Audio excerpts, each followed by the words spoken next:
Assalamualaikum warahmatullahi wabarakatuh. Perkenalkan, saya Beria Marwita dengan NIM A1A32210.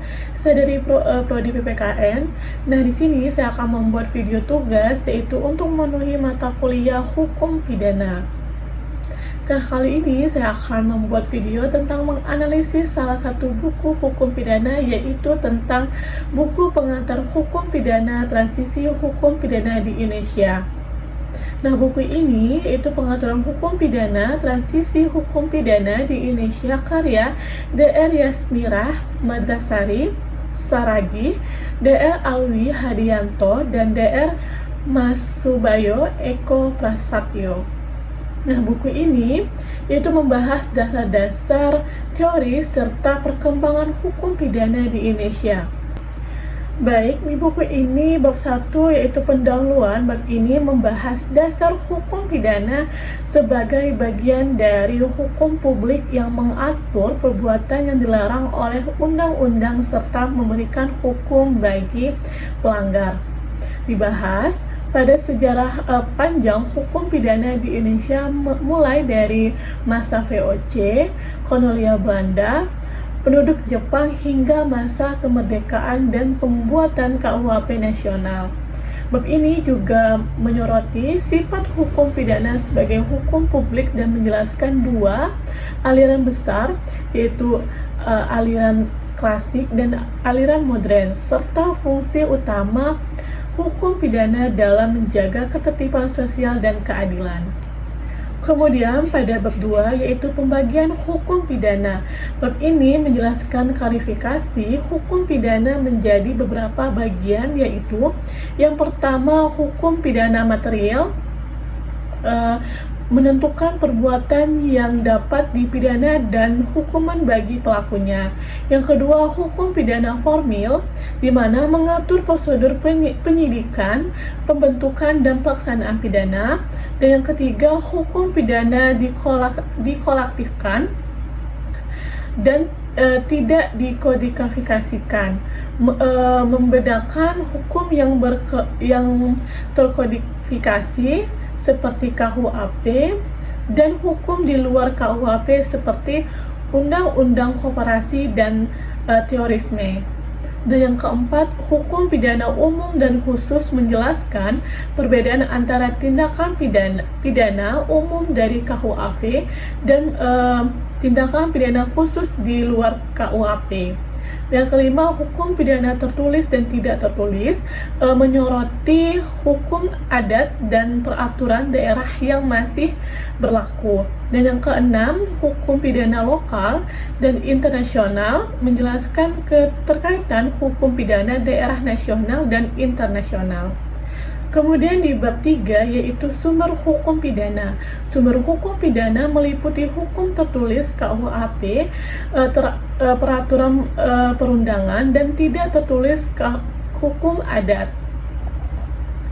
KUHP merupakan sumber umum hukum pidana nasional yang berasal dari Wetboek Belanda dan mulai berlaku sejak tahun 1918.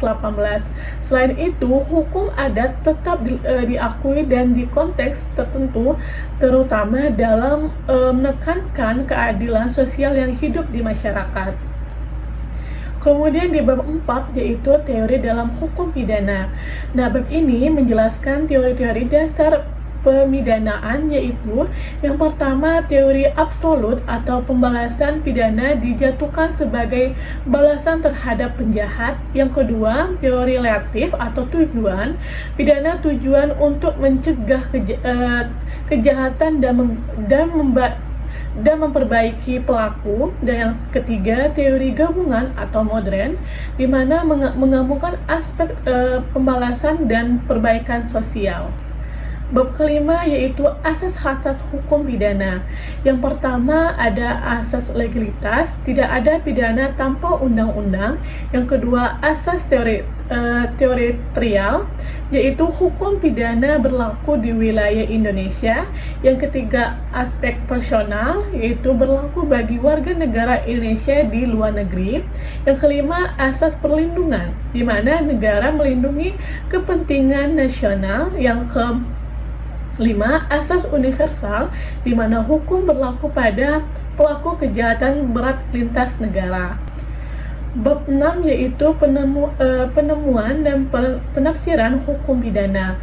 Hakim dalam praktik peradilan sering melakukan penemuan hukum yang bernafsir hukum untuk menyesuaikan penerapan undang-undang dengan kondisi konteks di masyarakat. Penentu hukum membantu mengisi kekosongan hukum, sedangkan penafsiran memberikan makna terhadap pasal-pasal hukum pidana. Bab ketujuh yaitu tindakan pidana.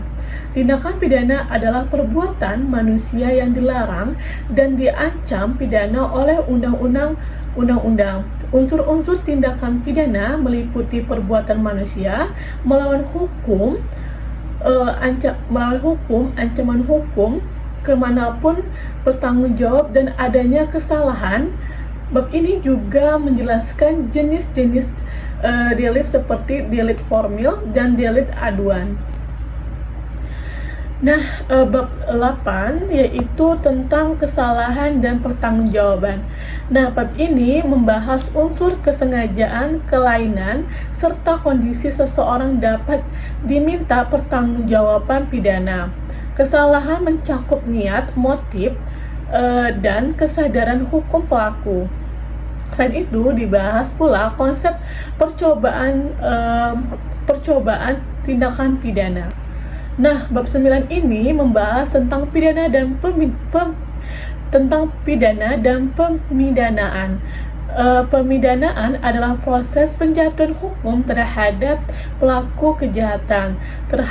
Terdapat beberapa jenis sanksi pidana, antara lain pidana mati, penjara, kurungan, denda, dan tindakan. Bab ini juga menyoroti teori-teori pendanaan dan tujuan hukum sebagai sarana terhabilitas serta pencegahan. Kemudian ke bab 10 yaitu penyertaan dalam hukum pidana. Pembahas bentuk-bentuk perlibatan dalam tindakan pidana seperti pembunuhan, penyuruhan, turut serta pengajuan dan pembantuan. Setiap peran memiliki tanggung jawab hukum berbeda. Kemudian di bab 11 yaitu dasar penghapusan pidana.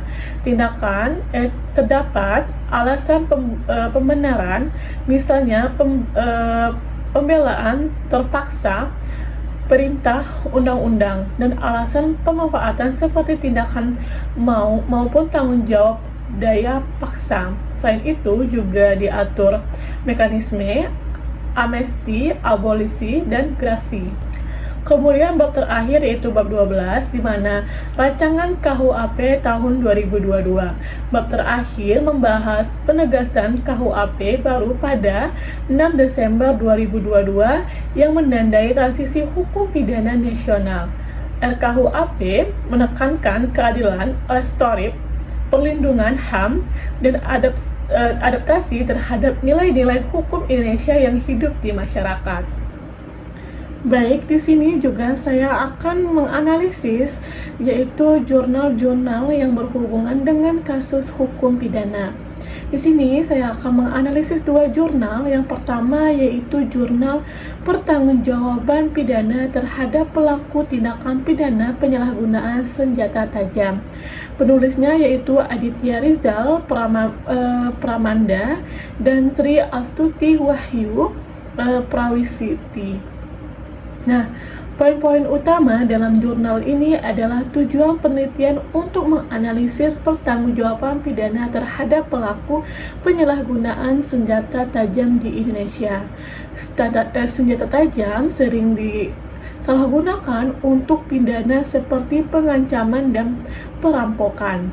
Hukum yang digunakan adalah Undang-Undang Nomor 12 DRT 1951 yang mengatur kepemilikan dan penggunaan senjata tajam.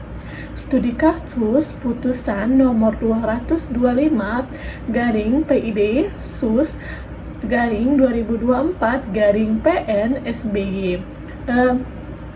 Terdakwa dihukum 4 bulan penjara karena membawa senjata tajam tanpa izin.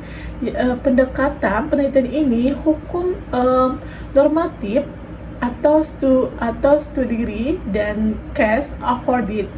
Yang keenam yaitu hasil penelitian menyoroti perlunya ketelitian dalam proses hukum agar hukum sesuai dengan tingkat kesalahan. Saran peruntuk umum dan hakim harus lebih teliti serta tegas agar keadilan hukum tercapai secara efektif. Nah, jurnal kedua yaitu tentang kasus analisis aspek hukum pidana dalam menangani kejahatan perdagangan narkotika. Penulisnya yaitu Farhan Hyola dari Universitas Negeri Gorontalo. Nah, tujuan penelitian ini adalah menganalisis aspek hukum pidana dalam penanganan kesejahteraan pendorong narkotika, perdagangan narkotika. Pendekatan yang digunakan yaitu yuridis, normatif, dan kualitatif dengan metode studi kasus putusan. PN Jakarta Selatan nomor 133/PID SUS /2023/PN JKT SEL. Terdakwa dijatuhkan hukuman 6 tahun penjara dan denda 800 juta karena memiliki narkotika dan senjata tajam tanpa hak. Landasan teori mencakupi kontrol sosial, labeling, kejahatan organisasi pemulihan, dan sistem sosial. Pengadilan berperan penting dalam memberikan keadilan, menilai bukti, dan menjatuhkan sanksi sesuai ketentuan hukum. Penegakan hukum membutuhkan kerjasama antara lembaga seperti kepolisian, kejaksaan, pengadilan, dan lembaga rehabilitas dan reintegrasi sosial dianggap penting bagi minta penggunaan atau pelaku. Kesimpulan menekankan narkotika harus dilakukan secara komplektif melalui pendekatan hukum sosial, rehabilitas, dan kerjasama internasional. Baik, sekian sudah penjelasan analisis dari buku dan jurnal. Saya ucapkan terima kasih. Saya akhiri. Wassalamualaikum warahmatullahi wabarakatuh.